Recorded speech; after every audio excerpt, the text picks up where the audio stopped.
A little bit of cream, a little bit of that monk sweet.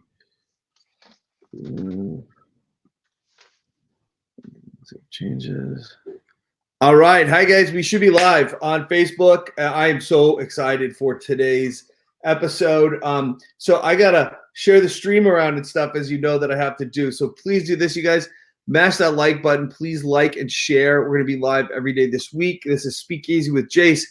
And I'm really excited to have our guest with us. He's a guy named Mike K. or Kaczynski. And Mike, I got really lucky to meet because he is I have like a second family lives in Chicago, and he's connected with those guys. And just this awesome dude. He's got over 14 million views on YouTube. He's got over 148,000 subscribers. He is an expert in how to survive. And I would say how to survive these times and what you could do to prep and take care of your family. And wow, we have people joining like crazy. So you guys, this is going to be a really impactful, powerful stream. Please like it and mash that share button right now, because I want to get this information out as fast as we can. So Mike, what he does in his, I mean, I don't know how you have time for all this stuff you do, Mike, because you're also, I think, an expert in you to get 14 million videos. You're an expert in marketing as well. But the reason I invited Mike on is he knows how to survive, and he knows a lot of the mindset stuff. So I don't know where you want to be. Mike, I guess where we could begin is when I asked you to be on the show, you were like, it's called prepping, meaning preparing ahead of time. So yeah, that is one part of it.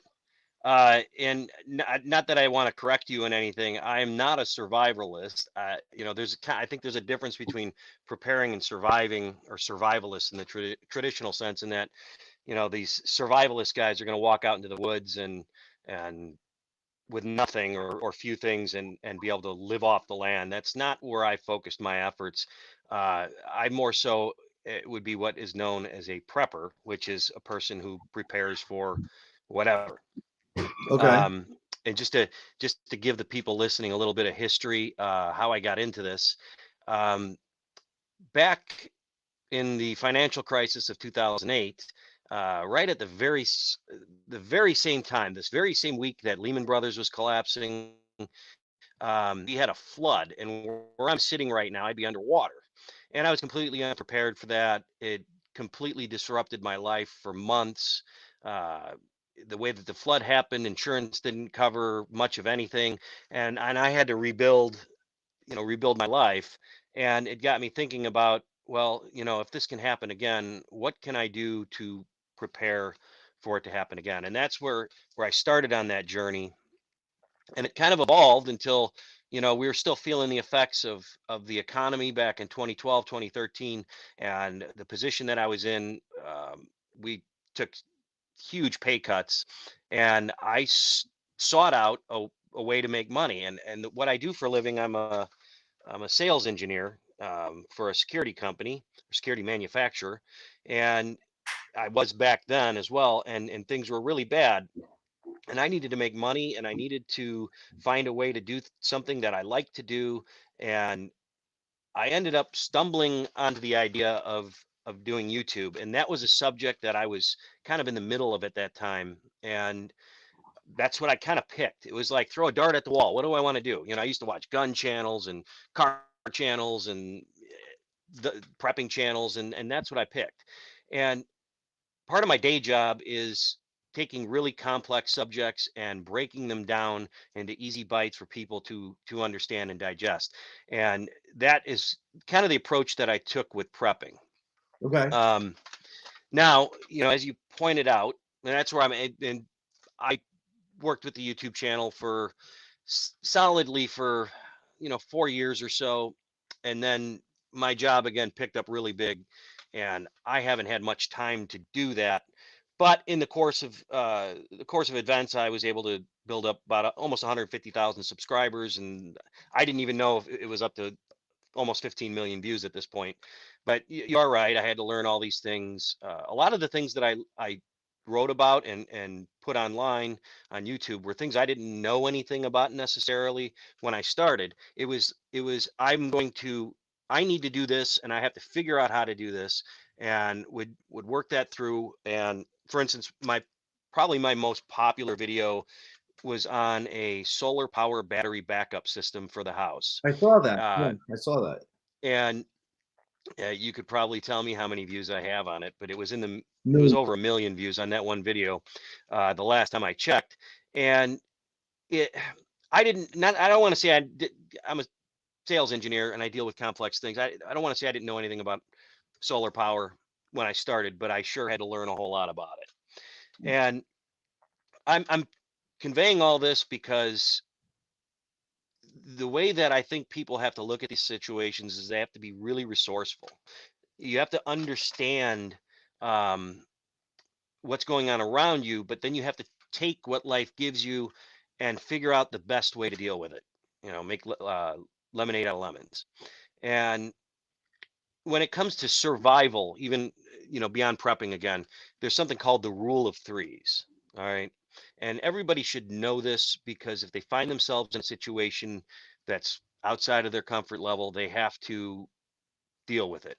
And the rule of threes revolves around the human body and how to survive something or how long you can survive something. So the rule of threes goes a person cannot survive 3 minutes without air, 3 hours in adverse conditions without shelter. So, it's pouring rain, it's 40 degrees.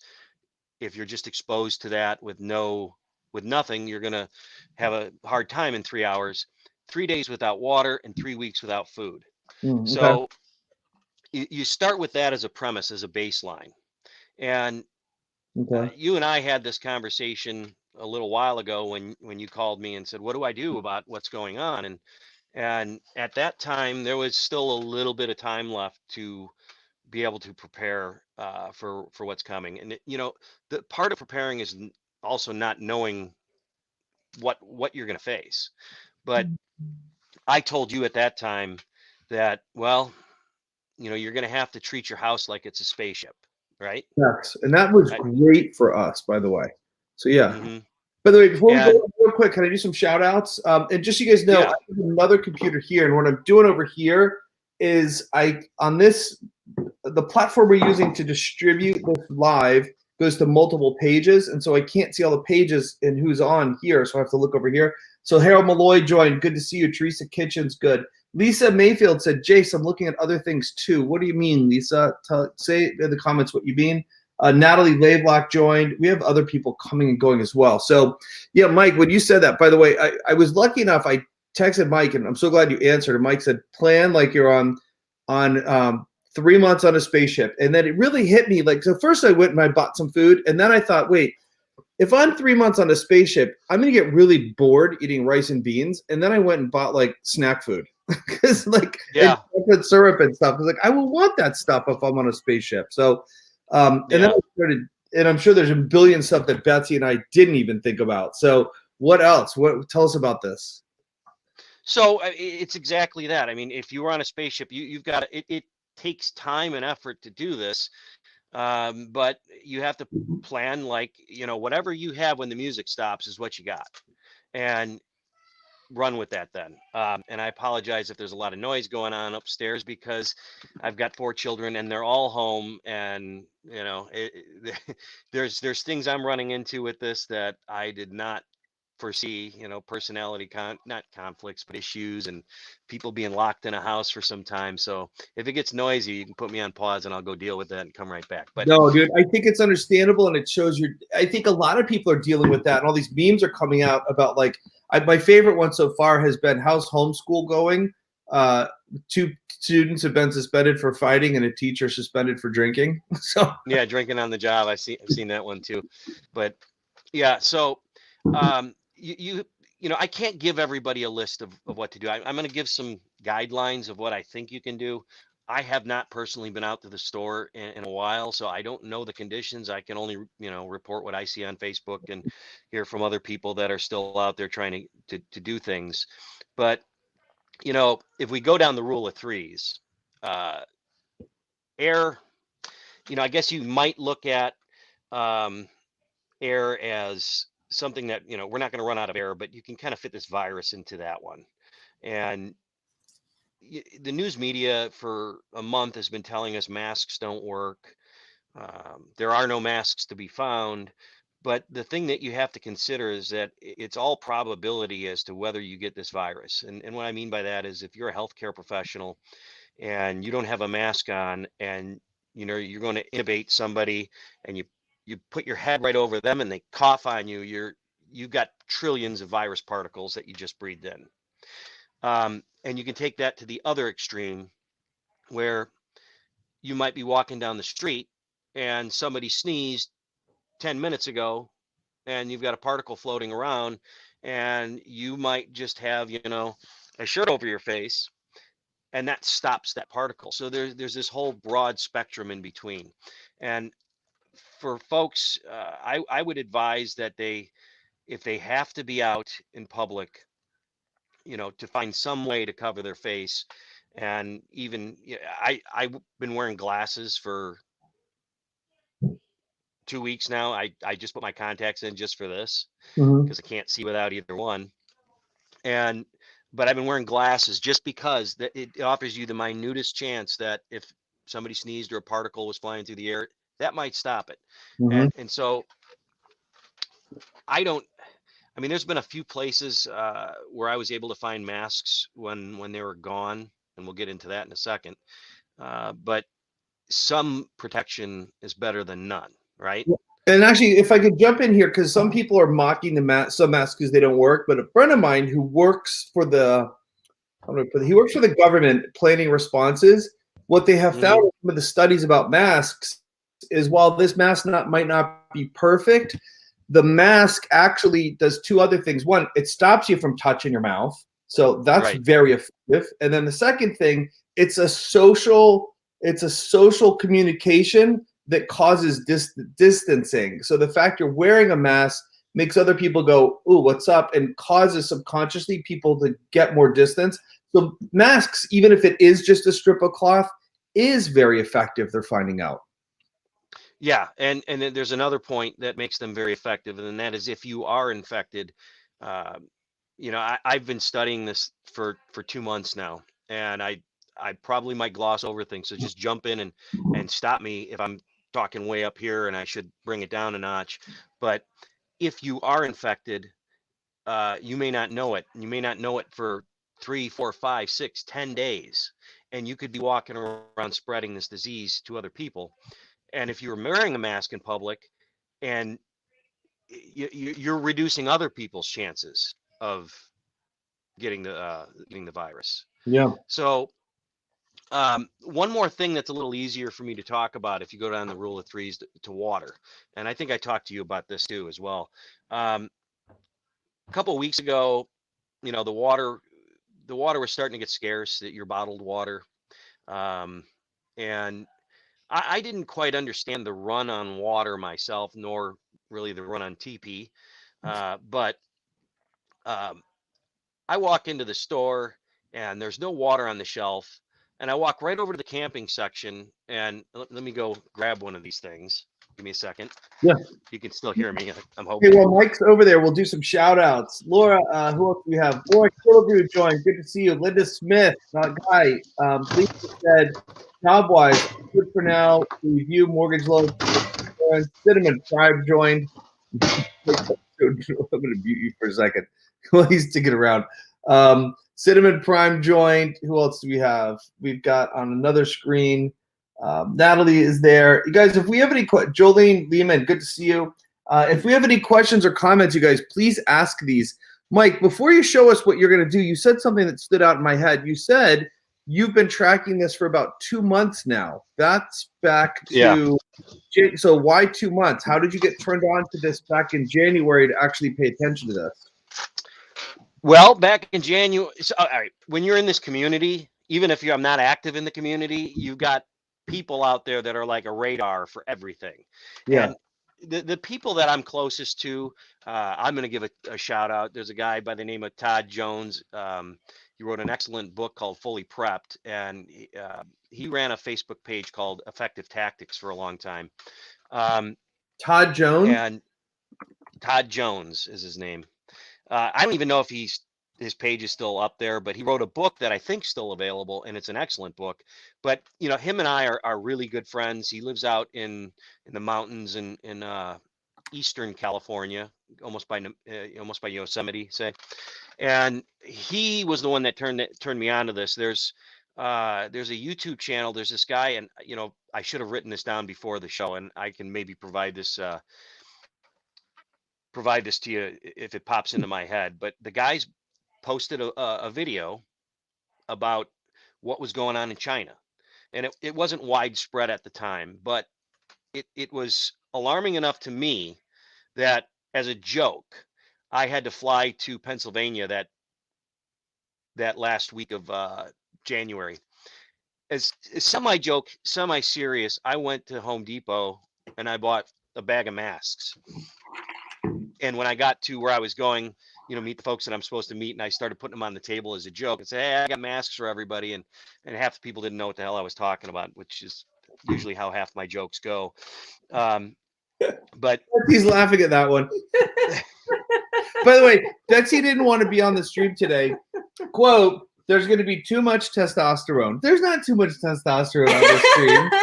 No. It's not like that at all. Like, that's actually why I want to have you on, because you're not, I didn't know the distinction between survivalist. You're not one of those dudes who's like, "I got a knife and I'll kill you if you're in my way." You're more like, you have a heart of helping people and like doing excellent work. So that's why I wanted to have you on. Betsy Betsy literally just grabbed the computer and pushed it over still though.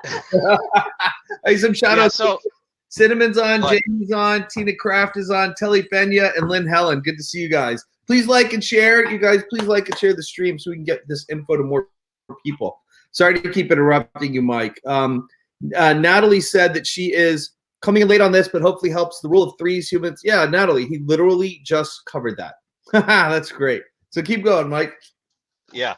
So I was gonna talk about water, and I think where I kind of left off, I was in the grocery store. It was kind of the beginning of the toilet paper and bottled water panic, and everybody's walking around. There's no water in the store, very little. And I walk right over to the camping section, and I see this, and the shelf's full of them at the time. Don't know if they're still there today, but I don't know. It's psychology, but I don't know why people flock to bottled water. Water's water. What right? is in most cases? What is that? It's just what was on the shelf in Walmart. Is it a water or a container? Yeah, I'm sorry, it's a water container. Okay, like it's empty container. Okay. Yeah, it's $7 or I'm sorry, $15 container. Okay. And it's got. You want to get into the economics of it? It holds 7 gallons, and it holds 7 gallons, and it was $15. So it's about double the price of bottled water, and it's completely reusable. And it holds a lot of water, a lot more water than you're probably going to get, from what you might buy in the store. And the point being is we gotta start thinking outside the box with this. Okay. A typical person requires about a gallon a day of water, and that's with cooking and drinking, to survive over the long term, I guess you'd say. I mean, that's the rule that I've always heard and gone by. And so when you start thinking about the enormity of, well, what happens if the water shuts off, right? And you look at those cases of bottled water and you start adding up what's there.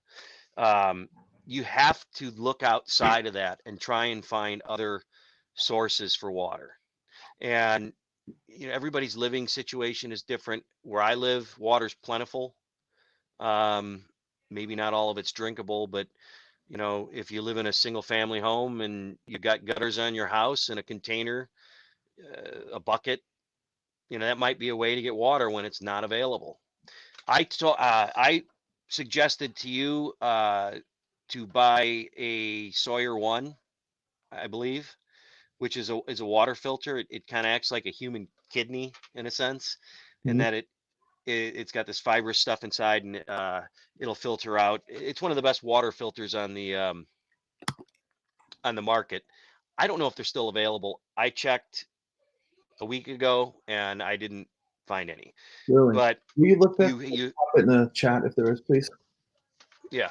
So the point being, though, is that there's still plenty of other water sources around a lot of people. They have to look for them. They have to understand where they can get them. Even if you don't, I'm not telling somebody that has a faucet working today to go outside and start collecting rainwater. but you have to know that it's an option. I Yeah. have a pool. I have a pool and it's got 14,000 gallons of water in it. I can store a couple hundred gallons of water. Your water heater has 40, 60 gallons of water in it. Even if even if the power's off, it's got a little spigot on the bottom that you can open up and let the water flow through. Um, there's lots and lots of different ways that most people can find water. And I'm sorry if somebody in the desert asks me. It's something I haven't personally prepared for, but uh, and I think where you're at, you've probably got a decent amount of water. We have a river You know, right, you, or a river right over here too. So yeah. So people looking all at. right, we'll play a little exercise and say what happens if the water shut off today, and that was your only source of water. Now you got to think about what can you do to utilize that water. Um, you can go online and search for like a bucket water filter or ways to filter water, and there's hundreds of different ways to filter that water. You can boil the water if you have bleach, a couple drops of bleach, and I that's one thing I've got to actually write down because I need to know what that ratio is. That will kill bacteria in the water. So you have to think about many, many, many levels of redundancy, and as many of them as you can, and write them down or keep a mental inventory of them. But when you, the majority of people that I saw, that's all they knew. I'm going to go and buy bottled water. And if these things happen and stuff becomes scarce, we're going to have to think differently than that. Um, so, that is the way. Not only water, though, you have to take that to every aspect of your life. And I can keep going down the list, or however you want to do it. I can talk a little bit about. Oop, are we off? Are we still on? No, I'm I good. I'm lost you here. there. Something happened to my thing, but I'm here. Okay. Yeah. So the next thing that I was seeing in the beginning of this too was um, food. As a prepper, I've got a family of six I have to take care of. Um, I had about 2 months of stored food, long-term storage food that I had ready for anything. And go back to January again. Actually, we're probably into the beginning of February now. I start thinking about the eventualities and the possibilities of what might happen. And I was thinking quarantine then, and I thought, well, how much might I need? And so I started venturing out to the stores. By that time, when you have a slow moving um, event, I don't know what to call this, uh, things start disappearing off the shelves pretty fast, or online even, and survival food or some of these food sites were long gone, long wiped out. So there was no option for me to order more, but I could keep. Um, I could buy more of what I had and prepare for it myself. So uh, when you're looking at long-term food, people think about canned goods and filling their freezers and things like that. And non-perishables are great, but w- people don't realize how much food they actually consume, right? Hmm. Um, I think most of us probably could consume a lot less, but in reality, you're going to need anywhere from 1,800 to 2,000 calories as a man to survive over the long term per day, and especially if you're doing physical labor and work, because we don't know what we're going to be doing, and that adds up very fast, right? Hmm. Um, just and I should have had this math ready, and I'm not going to be able to do it in my head. Um, but for the family of six, I want to say I needed around 1 million calories, or just under 1 million calories, to survive, and that's a lot of stuff. For how long? Um, To survive for how long? I'm sorry. If I picked a target of 3 months, Okay. so that was, that's what I had initially thought of when this event started, was 3 months, and I believe I had about 750,000 at that time. And so to put things in perspective, a 20-pound bag of rice has 32,000 calories in it, right? So that would keep that would sustain a person for like 16 days, like one person. And that we're not talking nutrition. I'm going to leave that off the table, right? Mhm. Are you looking at your 20-pound bag of rice going, I'm thinking like, holy crap, we bought 220 bag, and it looks like it's going to last you forever. And then if you're saying one person 16 days, that means two people 8 days. So that means our 40 pounds of rice. Well, wow, it doesn't last as long as one thought. yeah, it doesn't. So where I'm going with this is if when you go to the store now, you have to look at things differently and look at them like that. If you think this is going to go on and you think that the food shortages are going to continue or get worse, you have to be careful in the things that you buy, and you have to look at the caloric total as the primary concern. So you give me an instant, if you're going to run out to the store and you find a 20-pound bag of rice, nobody wants to eat rice by itself, but you could, one of the things that we've already found, that just because we threw it together, rice and a can of cream of mushroom soup and a can of mushrooms is great, right? I thought it was really tasty, and that's Like, hold on, Napa keeps. Can you put him in the bedroom, please? He keeps hearing the kids in the background, and he thinks it's someone outside the. oh yeah, He yeah. keeps Give me a second. I'm Give gonna me a put him. second, and give some more shout No, outs, and Mike, I'll your try and kids are stop fine. that. I No, didn't no, no, realize you they're could hear 'em. fine. Only my dog has a problem with it. Napa, you're fine. You're totally fine. By the way, while we Yes. have you here, Natalie asked, the thing that trips her up is rotating stores so they don't expire. Do you have any tips for simplifying? Well, the only thing that we've done is written the dates. Um, go and look at the actual date in the real tiny print and write it real big on there, and always take the oldest first. Um, I think the bigger problem in this, just stepping back some to your question, Natalie, would be the fact that a lot of the stuff we don't normally eat, right? Who buys a 20-pound bag of rice and uses the entire bag on a regular basis? And I guarantee the answer is probably nobody. But the nice thing about rice is that if you store it properly, it'll last a long, long time. And if you Mhm. change the way you look at things, rice is this this whole country could benefit from eating some more rice instead of other things. And um, you if you take a different mindset and you just rotate that into what you do, once a week you have rice. By the time you get rid of even a large stock of rice, it's still going to be good. um, Beans are another thing. The old adage, rice and beans, there's a reason for it. Beans are like pinto beans, last a long time. um, Even flour, if properly stored, uh, can last a year. So I didn't buy any more flour than we'd probably use in a year. And hopefully it's gone. If this just passes over, hopefully it gets all used. But it's the things that store the best are not the things that are in the American diet Yeah, nowadays. evidently not. Now, one thing you said to me when I was shopping was just buy calories. So we started looking for what's the most calorie dense foods. And then Natalie and everyone else who's watching, on what day did we have our Monday show? We had a friend of ours who's Mormon. So she already knows about storing up food for a year. Do you know about Mormons, Mike? Are you familiar with their culture? Yeah, well, I know that they like to store food. Yeah.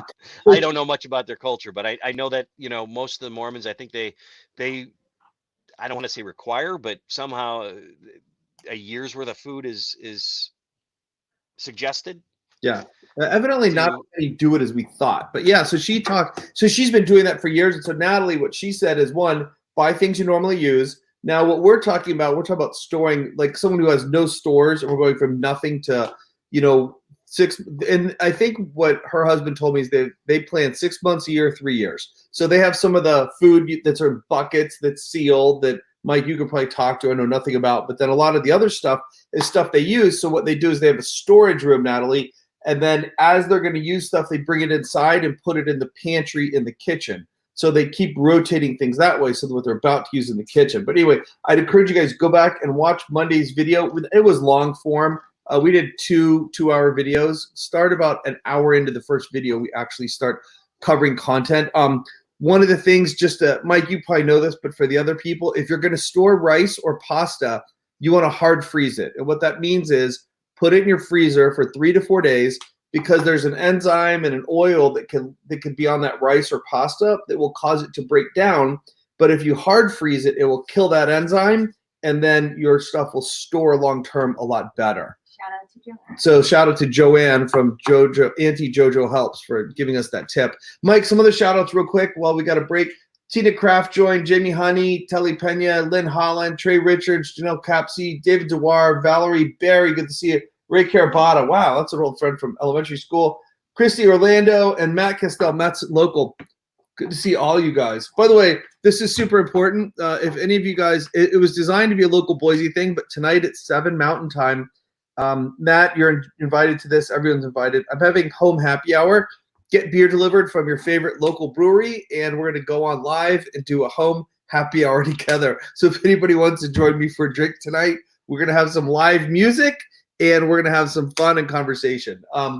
Also, John Dale Stanley joined. Good to see you, John Dale. So, all right, Matt, back to you. Mike, back to you. Also, I interrupted when you were talking about you went to that business meeting and you put the masks on the table and half the people got the joke. Were you done with that thought, or was there more to that story about when you first got this on your radar? No, I just kind of I ended up with more masks than I had before because of that, and I was half serious in buying them. I wrote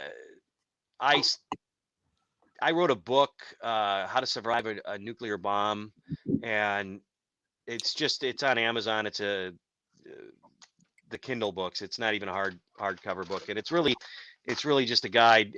So I have a tote that sits over on one of the shelves that's got the little symbol that's by my finger there on it, and it has all the stuff that you would need to kind of go out and about after a nuclear emergency. And then it's kind of eerily similar to what's going on now, right? Sure. Yeah, in an emergency like that, say that a bomb went off somewhere, everybody's heard of the term fallout, right? What that means is that the radioactive particles fall out from the sky and land on the ground, and you don't want to breathe them in, you don't want to ingest them, eat them, and you don't want to have them on your skin for a long time. So the same gear that you would wear to deal with that scenario kind of applies to this one, except for the virus particles are so much more smaller than the dust particles that you would probably be concerned with in that scenario. Really? So I already had some. In being honest with you, I have gloves, but I didn't have a stock of gloves when this started. I was able to find those early on. I bought those in the beginning of February, and I got those at a secondary location. And I want to mention this too. So how we talked about you're looking for redundancies of redundancies. There's also different ways to think about where to get things. And when everybody runs, and let me give you this adage. Everybody can understand this one, I hope. When you go to the grocery store and you go to park in the grocery store, you got the entrance door, right? And that whole row is filled with cars. And if you were to measure the distance from the furthest car to the door, it might be, 300 feet. But if you go 3 rows down, you can park in the first few spots and your distance to the door might only be 150 feet. It's that herd mentality again, where everybody thinks that first row in the grocery store parking lot is the closest to the door. And the same, just like when I went into the store and everybody's looking for bottled water and you find these containers that can store water that serves the same purpose, the same thing can be said about where to find things. Hand sanitizer went I don't know, weeks ago. Hmm. But you could go as early as, a week and a half ago to your home improvement store and buy gallons of denatured alcohol. So nobody, everybody went to that one thing that was top of mind and tried to grab it there and then gave up. Um, just even the types of storage uh, that before I locked myself down, we have something called Gordon's Food Service here, right? I don't know if you have that out west, Mm-mm. but it's a Oh, I restaurant don't supply. It's a restaurant supply store, and they carry most of the same things that are carried in every store. They might have a smaller selection, and it might be more in bulk, which is kind of what we're looking for. But um, the last time I went there, they still had rice, they still had flour, they still had oil, they still had eggs, they still had milk, they still had meat, they still had everything. And I'm looking at pictures of people people taking pictures in regular grocery stores, and the shelves are empty, and there's lines wrapped around Sam's Club and Costco. Mm-hmm. So, you know, again, it's the mindset. It's it's you got to think about things differently. That's interesting. And By the way, I go posted ahead. a link to your book in the chats. You guys, I put a link to Mike's book, "How to Survive Nuclear Bomb Radiation" ebook. So that's interesting. You mentioned the restaurant supply because literally yesterday, Betsy and I were driving home, and I looked over and I saw a restaurant supply place. And I by the way, you mentioned denatured alcohol. Do you make Yeah. sanitizer from that? What is that? And what I'd like to You do, know, not to put you too much on the spot, because we're talking more mindset. Um, are there certain? Well, all right. So we'll freak some people out. What should people have already done? It might be too late for, and what could they be stocking or planning for now? We talked air and water, and we're talking a little bit food. What else? Not to put you too much on the spot, but first, denatured alcohol. What does that do? it's alcohol that has methanol added to it, I believe, to stop people from drinking it. Um, and I had looked just to make sure. I already had some, not for any purpose other than I had it. It was for cleaning, a project that I needed to clean with alcohol. And I just looked it up, and I was going to the store anyway. And what I looked up said that it actually would kill viruses a little bit better than isopropyl alcohol, but it would kill, this just the same. I don't know that I'd make hand sanitizer out of it. I'm using it more as putting it in a spray bottle and disinfecting things. Okay. And it's my personal opinion. I'm not backing this up with science that washing your hands is probably better than making hand sanitizer because um, when you wash your hands, you're breaking, the virus particle has, I think it's a protein around it, and you're breaking that down, and that's what it doesn't kill it because virus is really in our alive, but it destroys it. So I would focus on washing hands more. But Okay. uh, that the point is that that was available when, again, when everybody else is searching for things. So you got to think outside the box. And even the gloves, I kind of glossed over that. I didn't have gloves. There's a store called Harbor Freight, Yeah. and do you have those? Yeah. Um, so they had hundreds of pairs of gloves a week and a half ago.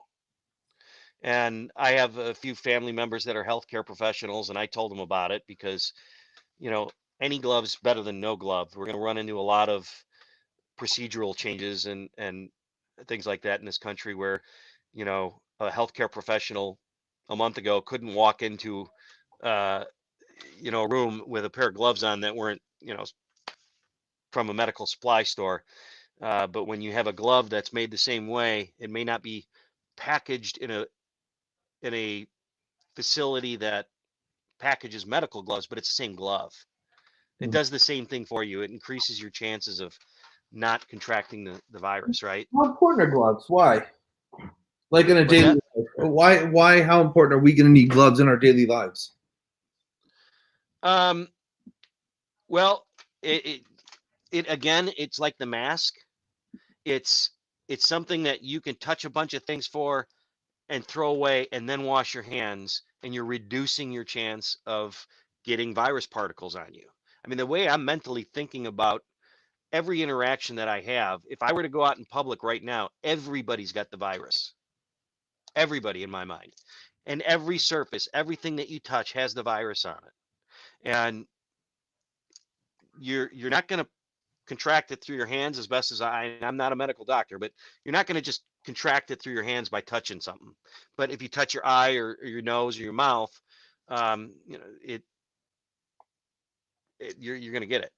So I'm treating everything like that. And the gloves are just another reminder of that. And it's something that you can dispose of really quickly. And I would say, and if there's any nurses or anybody listening, under your nails and things like that, areas where it's maybe harder to wash, I'm sure that helps in that as well.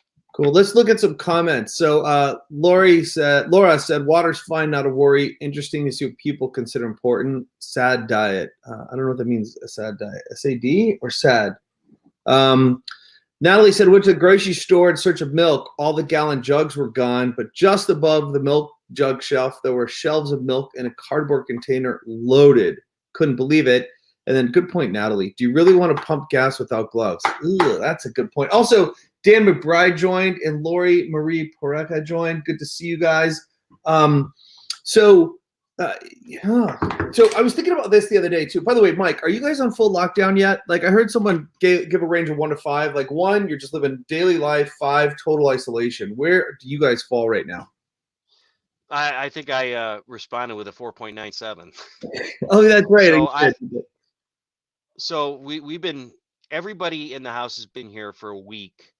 I left the house one time with, mask and gloves, and on because I had to pick up medication, and I ended up, one thing I didn't mention, so this family loves popcorn, and popcorn is actually another decently storable food. Yeah.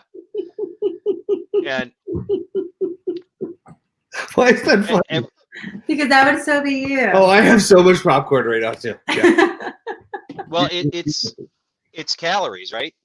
And yeah. So I went out, and that was the last trip I made to a food store. I guess it was earlier this week. I think I said it was a week and a half ago. It was probably Monday. And they still had plenty of popcorn. They even had the 50-pound bags of popcorn, which I bought one of. And that. Hold on. I need to update our list. We need to list. I want to get a lot more gloves. What kind of denatured alcohol is that? What you said? Yeah. I touch my face all the freaking time. Comes in a what? Yeah, it comes at we have Menards here, so I don't know. We have Menards, Home Depot, and Lowe's. Menards is closest to my house. They sell it in like steel 1-gallon containers, almost like the old gas cans that maybe when you were a little kid you used to have. They sell them in those, and they were on sale too. They were like $7.99 a gallon. And if you were, and somebody would have to, I'd have to look into it whether or not you can make hand sanitizer out of it. That's a heck of a lot of, hand sanitizer if you can. Yeah. Totally. Yeah. And then you get gloves on there. The popcorn brings up another premise or another saying that we like to talk about, and that is one is none, right? So that means if you have one of something, you should treat it as if you have none of something, because if it breaks, we're talking more about things, right? If it breaks, you could be in trouble. And that very first night, that we kind of locked down, the popcorn maker broke. So, that was my reminder.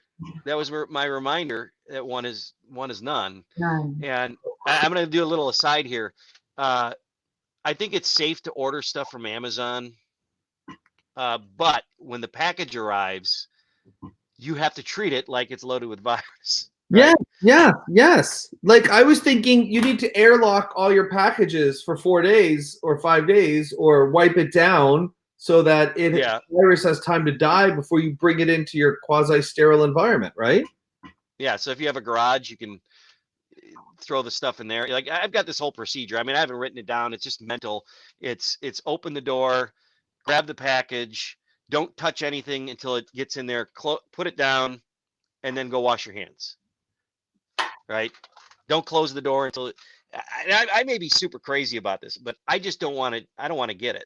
No, and you've You know? got how many people in your house? I mean, we just have us two. You've got how many? And by the way, who put this one? Someone said, Betsy, I've not been able to listen. Text me what's needed. I believe that was Susan. And this was masks. And this was Mike. One of Mike's big hesitations to get on here is like, Jase, what they need is all gone already. And so we don't want to scare you guys, but the reason I wanted to have Mike on, hey guys, please like and share this stream. There's people who at least need to get their mindset around and do what they can. There's at least some stuff to be done still. And it's being smart about it, really. Yeah, and you guys, if you're going grocery store shopping, think about this, because I went 2 days ago, right?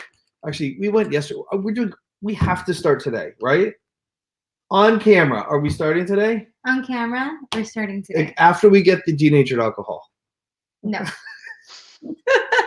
so I was thinking about this. My checker is, I'll stand up for this, right?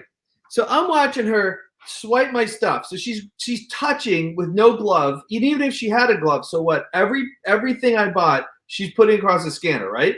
So she finishes mine, goes to the next person. So anything that had been on my hands that got on my food when I put it off the shelf, she now touched, and now she's touching the next person's food. So she just transferred it. And if anywhere in that day someone had the corona and it was, on their hands when they grab food, then she touches the food. She literally just passed it on to every single person in that line. And now they take it home, they touch it, and now it goes to everything that they touch after that. I asked the girl last night, we went to the dollar store to pick stuff up. I'm like, did they tell people to wash your hands between, and I didn't want to offend her, but I was like, did they tell people to wash your hands between people? She's like, no, we could, but why? And I'm just like thinking, how many people come through that store? And it's just so easily spread. It's ridiculous. It's true. It would be easy, or it would be awesome if you got like a virologist or some kind of doctor on that had some real knowledge on what, how easy is it actually to spread these particles, because that's the way I'm thinking. With what you just described is the way I'm thinking about things. And I might be being overcautious. I might not being cautious enough. But I'll give you an example of something I read out of China a while back already. So one of the things that we're not doing in this country, at least to the level that we need to be doing it, is contact tracing.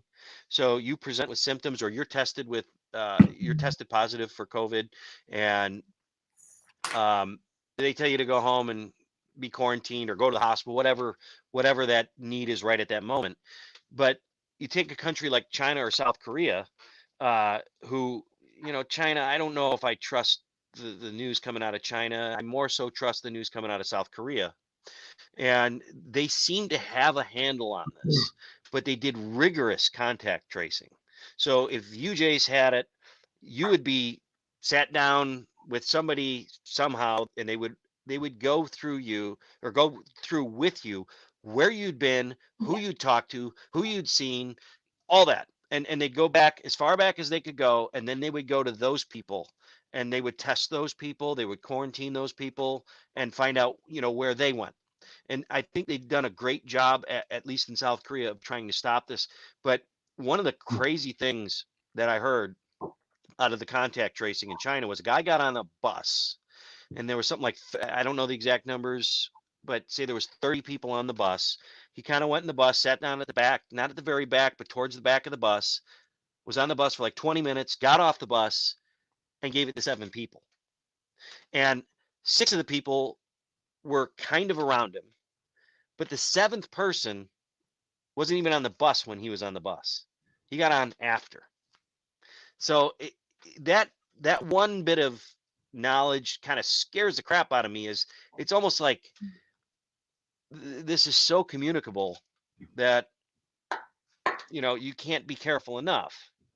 So you're exactly right, but it would be great if somebody out there could get somebody on that could actually tell us the truth about how they think this virus actually spreads, the levels with, if somebody somebody that's not presenting symptoms just touches a door handle 20 minutes after touching their eye, is that enough? Or is somebody got to like sneeze into their hands and touch the door handle? What level do we have to be concerned with? Man. So, you know, I think I have a tendency to ramble. That's why I ask you. Oh, great, man. It's really good. Keep me on track. But I think I was still talking about the one is none. And really, that takes a lot of thought to deal with, what do you need that, what do you need to have two of? Because it's impossible to have two of everything. What are the important things? Yeah. And popcorn making, evidently. So, as you know, that we have what's called a bug out location, right? Called the Tin Hat Ranch. I hope Phil is there. I was texting him a couple weeks ago. Take Dorothy and run. Yeah, that's another. We could talk about that too, because that's an issue with family members and not listening to you. Yeah. Some are quarantining themselves. Some, back when I waited about 2 weeks after, so it must have been the first week of February before I sent out a message on this family group chat. And I said, hey guys, you really should consider stocking up on some food right now, and went through all the things that we're going through now. And some of them kind of ridiculed me. You're jumping the gun, you're crazy. And some of them actually did some of it. Yeah. And so they're in better shape today than they would have been. And I haven't sounded an alarm about something in particular this whole entire time I've been doing this, but this really did it for me. And I lost my train of thought again. So what we're talking about is the bug out location and where it is. So family members. So one of the areas where I got caught with my pants on. So a bug out location is a glorified term for a family cottage, right? Mm-hmm. But it's a place in a different geographical location that you can go to. That's far enough away from where you are now that if you had a regional issue, say a nuke plant melts down, you can go there and be away from the danger. And so I have a lot of stuff there, and it's a good drive from where I'm at now. And I wasn't, there's certain things I didn't have that I have there, right? Yeah. I have food here. I have some food there, but not the bulk of the food stores. So I decided to shelter in place, if you will. But even at that, I'm thinking, okay, they shut the gas off. What can I do here? And I purchased, there's something called an EcoZoom stove. It's something they use over in Africa a lot, where it's EcoZoom, ECOZOOM, and it's a rocket stove. Okay. So it takes a very small amount of fuel. You can use sticks, twigs, garbage, anything that burns, and cook with it. I don't know if those are still available, but I got one for here because my other one is up there. So, one is none, but it doesn't help even if your one is somewhere else. Yes. Yes. Well, Betsy's looking over EcoZoom. By the way, I just had an idea. We have a friend who I just remembered. We looked for the person who said, Betsy, text me the what I need.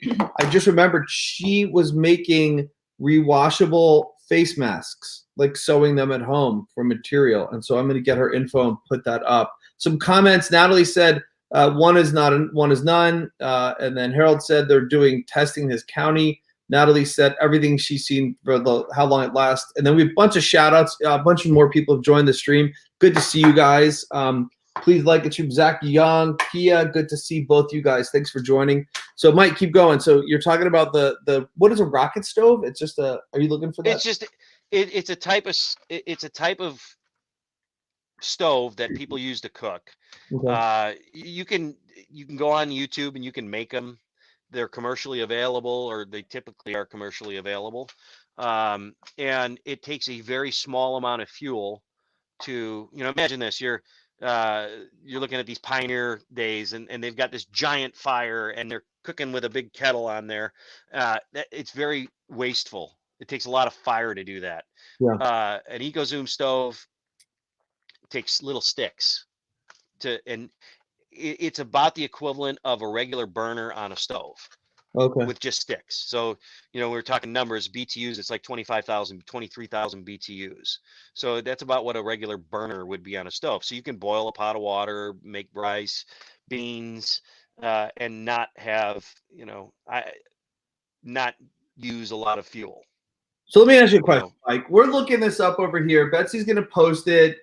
All right. Is this really needed? Are we going overboard with fear here? I mean, are we really going to need a stove to cook at home with wood? No. Well, I can't answer that. I can't answer. That's my choice to have those levels of we're talking about levels of redundancy here, right? Mm-hmm. So if that happens, I still have a way to cook. You can't soak pinto beans and then start chewing on them, I don't think. So you have to cook them, and rice is dangerous to eat. And I didn't know about that freezing thing in the enzyme, but that may be why rice is dangerous to eat. You just can't eat it. You have to boil it to eat it. There's something that is on rice that you have to boil off. So it's all your choice of what you can get, what you can do. It's kind of just knowing that it's available. I expected your answer when I asked that to be like, absolutely, you need this stove. Is this kind of what it looks like? Well, yeah, that's it. Okay. That's it. Is it available or is it not available? EcoZoom dirt camping stove. So you can buy one used. Yeah, we could buy one used right now. EcoZoom. So the person texted back about the masks, and she says, I have very many requests right now. I'm not sure I can fulfill what you need, when you need them, and for whom. Wow. It's interesting. I'm so glad when I talked to you, what was a week ago, I texted you that we at least got a couple of days head start, because we went. Yeah, it was Friday. Most every week ago. On the shelf. Yeah. What's interesting is like we did a video that day and said, hey guys, start shopping. We just think, it could get crazy, do some shopping. And then even that night when we went to Walmart, they were like, we got literally the last bag of beans off the shelf, just crazy. Is there one that you prefer, Mike, on this, on these EcoZoom stoves? There is some. I think I have the Versa. A Versa. I think that's the name of it. The Versa's out of stock. Versa rocket stove. Yeah, there's all different kinds of brands out there. That is one that it seemed to be solidly constructed. The other one that I've had for years, and that's I'm not giving it an endorsement other than it was a pretty sturdy, piece of kit, as they say across the pond. But again, that's just an example. There could be a million different examples of what one is none means. Have a redundancy or another way to do things beyond the thing that comes to mind first. Back to the water. Everybody's got a bottled water when they have a faucet that's running, and then they're going to store the bottled water when they could buy one of the little things here off the shelf and store water that way. And then thirdly, they can go on and store rainwater if they needed to, and then ways to filter the water. It's just thinking the problem through down the line. Yeah. So far throughout all of this, our greatest friend has been with us the entire time, and that's the internet. That's the reason why we have this warning period, is specifically because the internet exists. Exactly. If we didn't have this, right now, we'd be hearing about all these people dying in Italy and wondering if it's going to happen here. Because when you look at what the caseload is, I think we have 14,000 positive as of maybe the start of this in this country. That's nothing. We probably have tens, if not hundreds of thousands of people that actually have it at this point. And it wouldn't become common knowledge for another 10 days or 14 days in this country that we have a problem if it wasn't for the internet. So as far as disasters and events, I know people watching. This is, and don't get me wrong, this is the biggest event I think we'll ever see in our lifetime. But it's kind of a softball because we have some time to prepare for it. There's not many global events that could happen that would give you some time to prepare for them. Right. You know, if you go to the crazy and an asteroid hits the Earth out of nowhere, there's no time to prepare for that. A small nuclear war breaks off. You might have a half an hour. We've got weeks to We've had at least do something. That's actually really nice to hear you call it a softball like that. That actually gives it. And if, for those of you that don't know what that means, it's when someone just lobs you one so you can hit a home run. So what Mike is saying is, we have a chance to hit a home run with this thing. It's gonna, no matter what, there's gonna be some challenges, and compared to what it could be, it's a lot easier than what it could be. By the way, those stoves are all sold out. Maybe should I just buy that used one? There's one used one. I mean, how bad could a used one be, right? So back to somebody made a comment earlier that all the gallons were gone, but there was the milk in the cartons just above it, right? Yeah. The worst that happens is you return it, right? Yeah, true. I love that. I love that. So, yeah, it amazes me.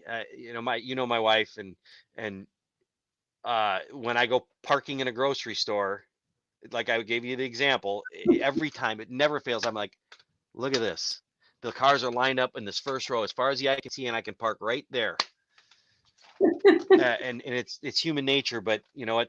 The people that are gonna survive the best through this are the ones that are gonna be able to think around that. Mm-hmm. Yeah. And really, it that works for every problem that you have in life. With what I do, like I said, I'm a sales engineer, but I've got to fix things, right? Yeah. It's part of my job. I work with really complex systems, and you sell them, and then the phone call comes to fix them. And you have to kind of lock yourself in a room sometimes and pretend, you know who Gene Kranz is? No. He was the mission controller for Apollo 13. And everybody knows what Apollo 13 is. And he wrote a book called Failure is Not an Option. And I have not read the book, but I love the title. Yeah, I love that. I've heard of that. Aren't they making a movie of that or something too? I don't know, but I've watched documentaries with that guy. That guy's an amazing thinker, and he's a good leader too. But just the way he deals with problems, and I've tried to adopt some of that. And it's like when you have a problem, you lock yourself in. You treat it as if there's no option but to succeed with the situation. So if you have no water, you sit down and you go, all right, I got 3 days to figure this out. Where am I going to get water? And you use every resource imaginable to try and do it. Mm-hmm. If I could give some advice to people out here, that one trip that I made out, I went to GFS, and I'm sorry, Gordon Food Service. It's the food service company, and I went to the Menards. And I love the name, which was so freaking funny. Yeah, I could have just said I went to Lowe's, I went to Home Depot, and the thing that blew me away again, I mean, I was expecting it. I knew it when I walked in there, was to walk around the corner and see all the seeds still there, and all the gardening supplies, and all the, it was all still there. Yeah. And now where we're at, the growing season, indoor growing starts now, and then outdoor is sometime in May, depending on when the last frost is. But you got to start thinking about that now, and that's something that you're not going to see the fruits of literally until June, July, August, September. And people, I knew it was going to happen when I walked around the corner and saw everything there. And I also know that something's going to snap in people's heads as they go through this process. Mm-hmm. And that's not going to be available in a short time. So, you talked about things that we could do. Every little bit of food would help. It would it would ease the supply chain issues. It's something that you can semi-control yourself. And then immediately after getting that going, you start looking at, well, anybody who's ever had a garden, you plant tomatoes and all of a sudden you got 500 tomatoes and you can only eat 1 or 2 a day. What do you do with the rest? Well, think about what you do with that. And that's a good Mormon topic, but I'm not much of a canner. It's something that is absolutely on my list. And those supplies were still in at Menards as well. My local home improvement store. So that's something that I'm going to pick up, right. Actually, my phone that I'm on right now is sitting on a dehydrator that I bought 2 months ago or a month and a half ago, just as something to do and a way to store some fruits and vegetables that might or might not be available. Love that. I love that. We've been talking about going, by the way, the rocket stove has been purchased. Got it. Thanks for the suggestion. Now we need to I'm surprised somebody. That exact one we mentioned is not available, but there's a bunch of other rocket stoves like the Lixada camping stove. Somebody commented that we can make our own. Yeah, make your own. this Lixada one they have. Yeah, I mean, while we have the internet, YouTube, and just Google are your two best friends in that. You can find out ways to do things. And maybe you go looking for one way to do something and you get introduced into a whole different topic that you were unaware of that might be useful to you. I go down rabbit holes with videos, right? I'm sure everybody here does. You start watching one thing and before you know it, it's 2 a.m. and you're watching something that's so unrelated to what you started with. But the same thing can happen if you're focus it down to preparing for something. Cool. Hey, and there's so many aspects. Some shout outs real quick. Susan Crow is watching. Bill Borgstrom is watching. Look at that. Really? Greg Bryan, good to see you. We got some influential leaders on this call now. Greg Bryan, it's good to see you. My buddy Troy Olds is on, and health, there's lots of reading. Someone came back positive where he lives in Telluride. He said his comment is a lot of reading. Yeah, his comments like multi-paragraphs, too much to put up right now. But Susan is making, and I'm going to tag her in the comments, you guys. Susan Crow is making masks, and I just texted her. She says they don't block as much virus as the N95, but they do block at least 50%. She's making them custom. So we were just texting, and I think you guys, what she's going to do, $20 a mask, they're reusable, and she's going to give the extra money from sales to a charity or something is what I believe she's going to do. So I'm going to post her up in all the comments right now as well. She has limited amount, and then she said that her friend and her are getting together to make more this weekend. So if you guys want to reach out to her, then please do, and no promises on, let me share. Availability. But like Mike said, even just a shirt, that's it's probability. I'm not saying, I want people to understand this fully. It's not that this is going to stop every virus particle, but it may stop the one that was floating around. It's increasing your chances of survival. Everything in life is chances, right? You walk out the door in the morning and there's a chance that you're going to get run over by a bus, right?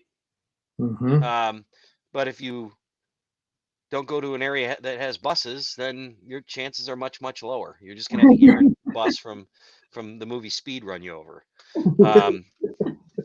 But mindset again. Now, you reminded me of something, and if Phil Borgstrom is listening, he's going to love this next thing. So I don't have any scientific reason for saying this other than it makes sense. But, this is a disease that attacks your lungs, right? So I'm thinking exercise might be a good thing to do while you're at home with nothing else to do.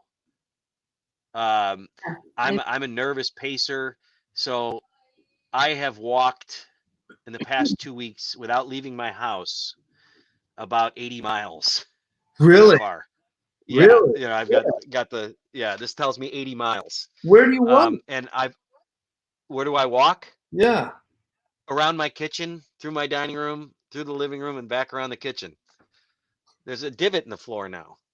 That's But I've also got a bike trainer, and I've been riding the bike. You posted that video yesterday, right? Of that girl. yes. Who Who couldn't? was that? Yeah. Yeah. And that even just solidified it more, to try and be in the best shape that you can possibly be in. And everybody's got all this time now, if they're at home. That's one thing I think that I haven't heard anybody else say, but I'm just doing, um, because and as you said, Phil would, or as I said, Phil would, second, third, and fourth that. But I think just trying to be in the best shape that you can. So if you do come down with the virus, you're starting from here instead of here, right?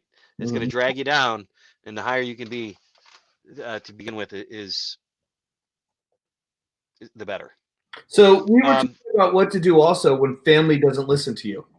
I don't know if that was where you're about to go, but we were mentioning Phil. yeah, So Phil has, I don't know, I just know that there's people. My mom, I called her to come out, and she dragged her feet, and then I think it's too late to fly now. It's dangerous. So she's by herself in Orlando, and it freaking drives me nuts. I hate it because if something happens to her, I'm not gonna fly there. I mean, I could, but I don't know, man. It's just so yeah, I don't. There's things that are coming out that I would never prepared for, and a lot of it is psychological things, just how people react to it. Like, I expect at some point, we're going to see some hungry people that might cause problems. I don't, well, I want to say I expect that to happen, but it's something I've thought of when you think about these Preparing. types of things in preparing. Um, those are the things that you just see right out in front of you. What you don't see is how your family members might react to it. There's still family members that, you and I both know, Jase, that don't believe this is a real deal yet. They're still in their everyday lives, and they just don't think that anything's changed. we have some And friends like that. yeah, and it's dangerous in a number of aspects. One is that they're out having contacts with people, you know, like normal. Uh, Two, they're not prepared for when they go to the store and there's nothing there. And, they don't have a plan, and it's going to slap them the hardest as far as I've digested this over 2 months. I can't imagine how some people who just realized last week when they went to the store that, oh, there's something going on. It's, Um, it's true. I can't imagine how that's going on. And with my kids and family, every one of them has had a different reaction to this. And it's something that you're going to have to deal with something, but everybody's reaction is different. And I don't, if you didn't know me, and if you knew me and I said the sky's falling, your first reaction might be, no, it's not. But the thing that I think the thing that's persuaded me, or persuaded people to listen to me the most, was be able to present the facts of what's going on. I remember, watching that guy that kind of broke the news to me, one of his videos in South Korea in the very beginning of February, where the lines into the grocery stores were a mile long. And we're seeing Um, exactly the same pictures well, here at Costco and Sam's Club and places like that today, a month later, a little over a month later. And I was showing these. I'm like, look, this is why it's coming here. This is what's going to happen. Um, I've been saying my latest thing to talk to people about is, hey, look at what's happening in Italy. We are 10-ish days behind Italy. And what I mean by That's that what is, you said to me that woke me up, and then our friend who yeah, works in the government. You both said that, and I was like, and then we started putting it out, and people were like, you think, yeah. By the way, if we could just commiserate on this, and then some hellos. Rebecca, Eden, hey Eden, what's up? I'm glad Taylor, our friend Taylor, just had elective surgery Monday, and I'm so glad they still did it for her. Or it might have been emergency surgery, but thank God they still did surgery at Vegas. So we had someone who texted me today, and he's like, "Hey, you want to go to the hot springs?" And I was like, "What?" Yeah. Yeah. It's, this is, you see the kids at the spring break, and it's, on one hand, I understand it. On the other hand, I don't know. This is going to be psychologically the biggest blow to people they've ever had in their entire life. And I don't want to be the one to break the news to you, but if you think what's going on is bad now, we're 10 days behind Italy. So So you lay it on can us, Mike. Get us at least prepped. Lay it on us, man. What's coming in 10 days? Well, 10 days. In Lombardy, and it's real sad. I was just there last year in August, and it's sad that when you hear about some place that you're familiar with, and they're going through such a hard time. And what's happened over there is, not only is this disease deadly, and it's deadly to older folks at a higher proportion than younger folks. I mean, I can give you all the numbers if you want, in rough terms. So overall, it's got, a 2.5% mortality rate. But when you get to 80 and above, the latest numbers that I've seen, and this is I can give you this link later. It's a study out of Great Britain, and it's the study that made them go from saying we're going to let it burn through our society to, oh, we're going to close everything down. And I just posted that too. I saw that one. Yeah. Keep going though. Yeah. So if you just look at this study and you take a quick look into it, 1 in every 4 people that get this over the age of really 70 are going to require hospitalization. And the older you are, the chances that becomes a critical stay rise. And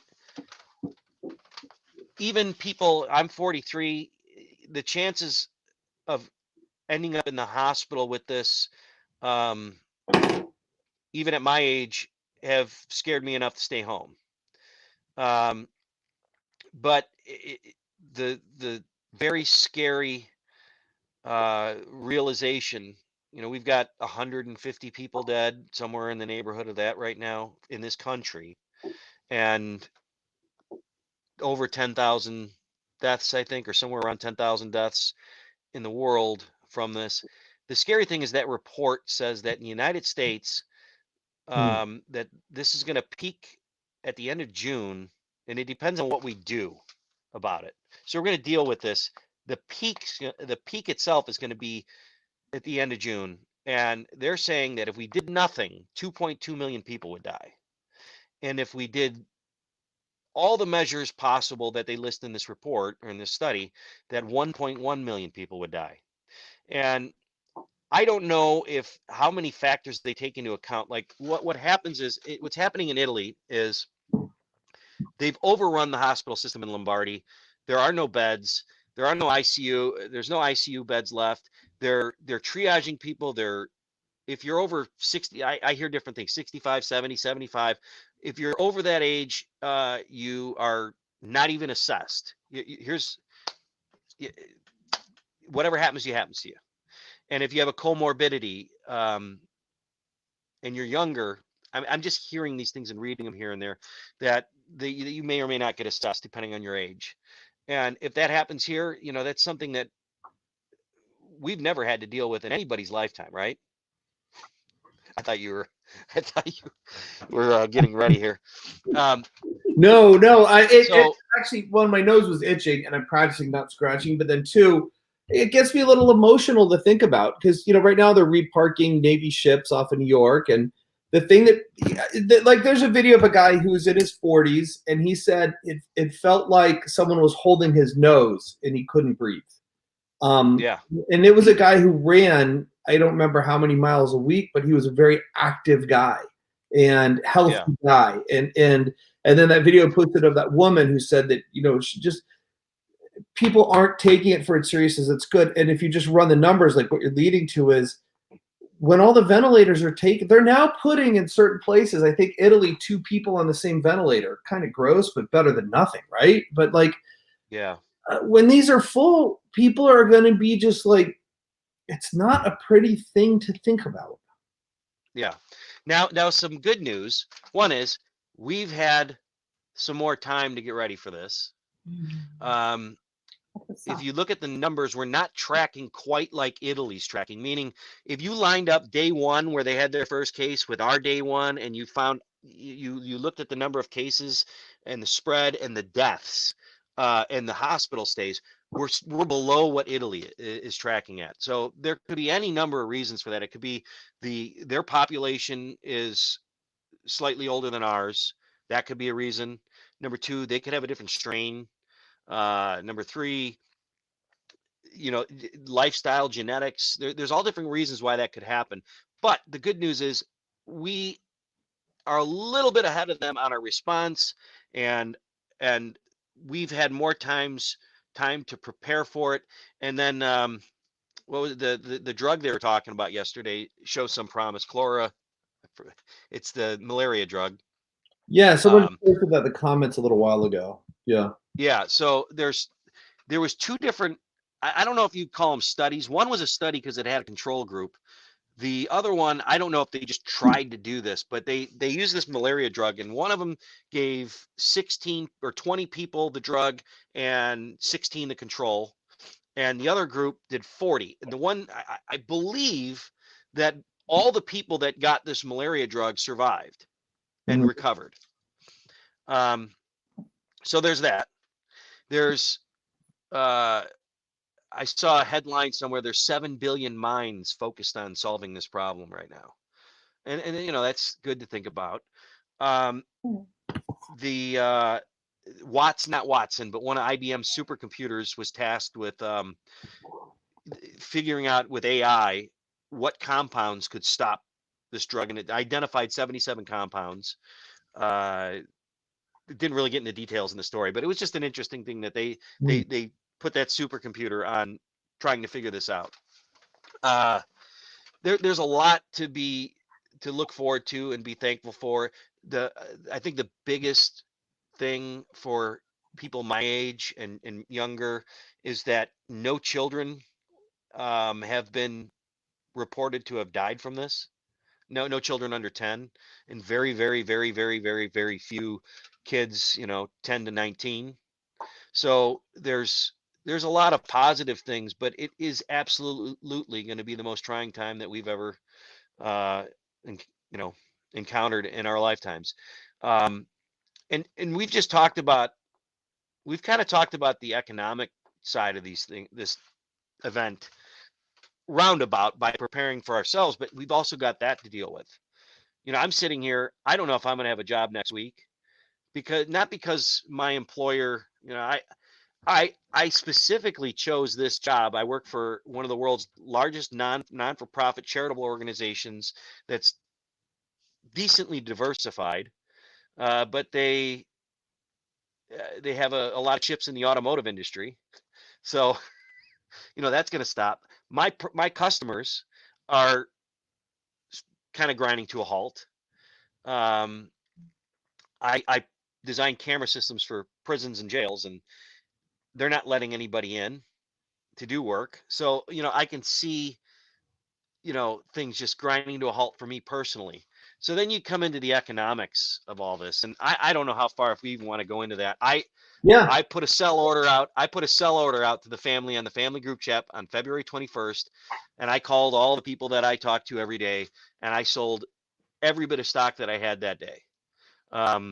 So I was lucky in that I got out not on top, but 29,000, Dow 29,000.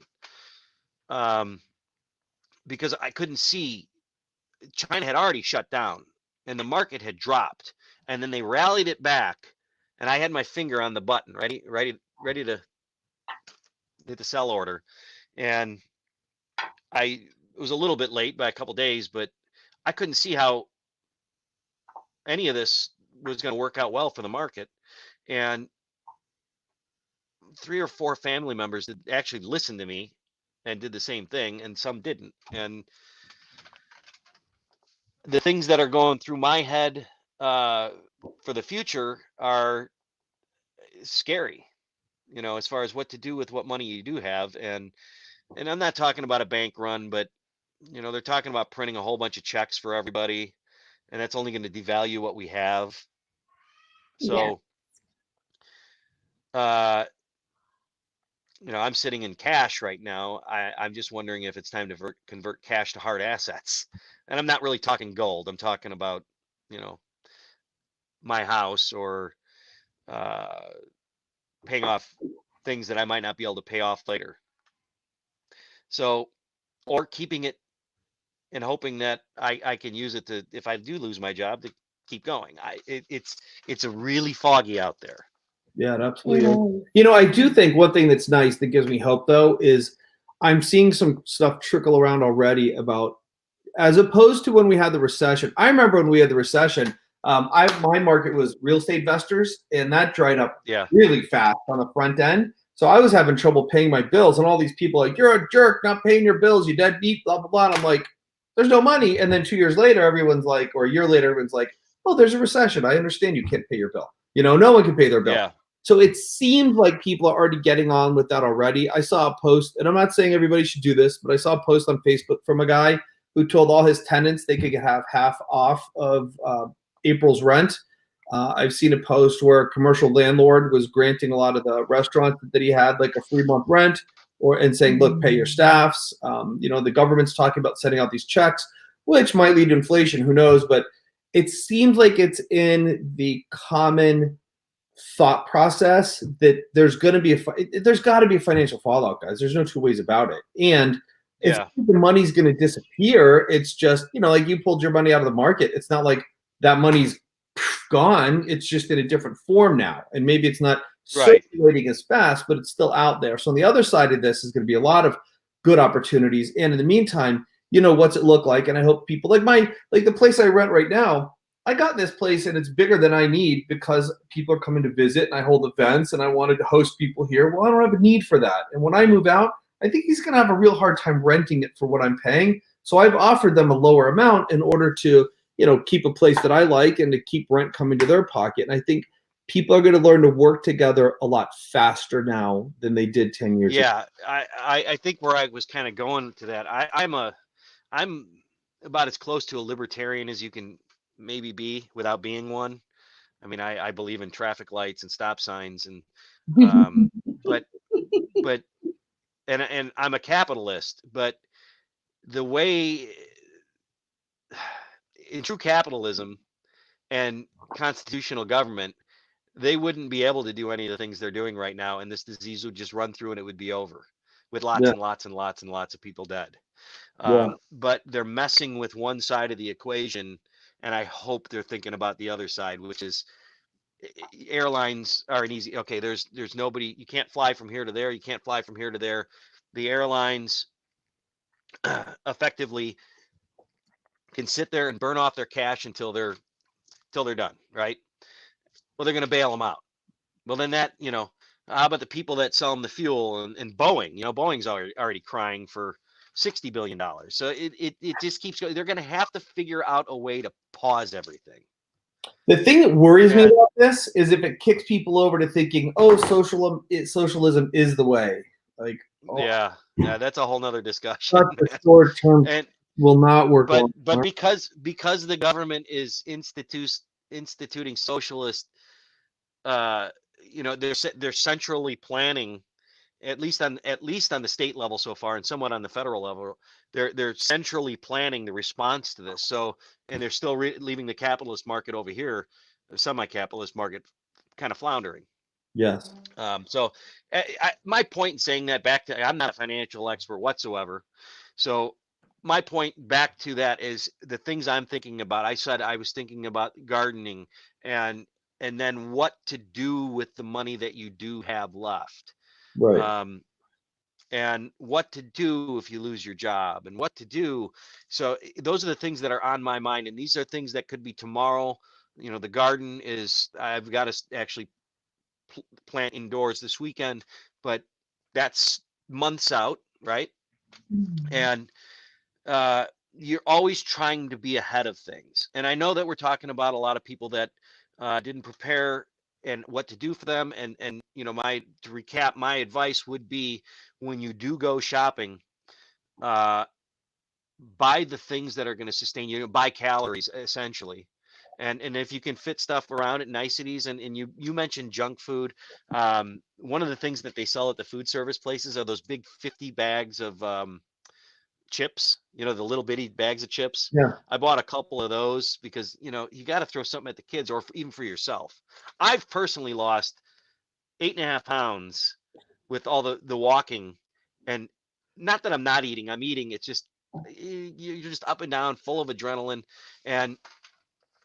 But it's nice to be able to eat something that makes you feel normal. So, you know, you've got that too. And I think there's still plenty of that on the shelves out there. But focus on that. Think about not only what your body needs, but where you can get it. The redundancies and everything, right? So, Mike, this has been awesome. I got to end it, unfortunately. This has been so good. I was trying to recap. That's where I was going with it. Talking about moving forward, though, I have on here some of my coaches in a company I hired that I'm working. Oh, Lucas, wave for everybody at home. Lucas is waving. I'm working with a company called Thought Leader Agency, and they're helping me move my coaching. You know how God like gives you inclinings and pushes? About 80% of my business had come from this one stage I'd been on for like 7 years, and you know, just too much, and that was unstable. And I was like, I need to branch out. And then I felt like God was just going, Jase, get online. And I, 6 months ago, November, whatever that was, 4 months ago, made the decision to put a lot of money into getting online. And so just for everybody watching, the reason I'm sharing that is not to brag on myself. The reason I'm saying that is there's still a lot of business. It's just instead of me coaching people in person, I'm now segueing to coach them online, which is something I wanted to do anyway. You know, I had it as a goal not to travel so much. I didn't mean for it to look like this, but I did have it as a goal. So anyway, I got to jump off because I've got to get coached so I can get my product and offerings online as soon as I can. And for those of you guys watching, we're actually putting together, not Mike, I'm doing a quick ad. I'm putting together some programs with some experts on how to get you and your programs and your offerings online as soon as possible. Mike, I've been telling you for years, man, it's time for you to come out with the coaching program. I wish you already had it out. I don't know if you're open to creating. I may have plenty of time to do that in the very near future, right? Maybe not. I don't know. I mean, it's not that I don't want to do things like that. I travel like you do for my job, or did. Yeah. And you know, you're gone 30, 35 weeks a year. So, yeah. But thanks for having me on. You're welcome. Hey, some shout outs. Oh my gosh. Why don't we let Betsy do all these shout outs, and then Mike, I love you, man. Thank you for being on. You have been great. This has been so good. Yes, I had Nelly. Thank you. Thanks for having me. Artiana, Jenny, Norma, Tere. Oh, I had several. Okay. Benny, Regina, Yvonne, Rigo, Christy Mass, and Carla. Christy Mass, good to see you. Hey, all of you guys, it's been great. Thank you, Mike. If people have do you have a Facebook page or anything? Yeah, it's Tin Hat Ranch. So I guess that would be, you know, I've forgotten so much of this, because I haven't done this in a number of years. But I think it's just facebook.com/Tin Hat Ranch would be how to just get to the page. We'll find it. We'll put it. You can also find him on his YouTube channel, which we already linked to, Tin Hat Ranch. And there's tinhatranch.com, which has links to Facebook page and YouTube channel as well. Dude, you've been awesome, man. Just go to tinhatranch.com. You guys find Mike. And Mike, thank you so much for coming on. This has really been awesome. Thanks so much. Thanks for having me. See you, man. Have a good one. Bye. Bye. You too.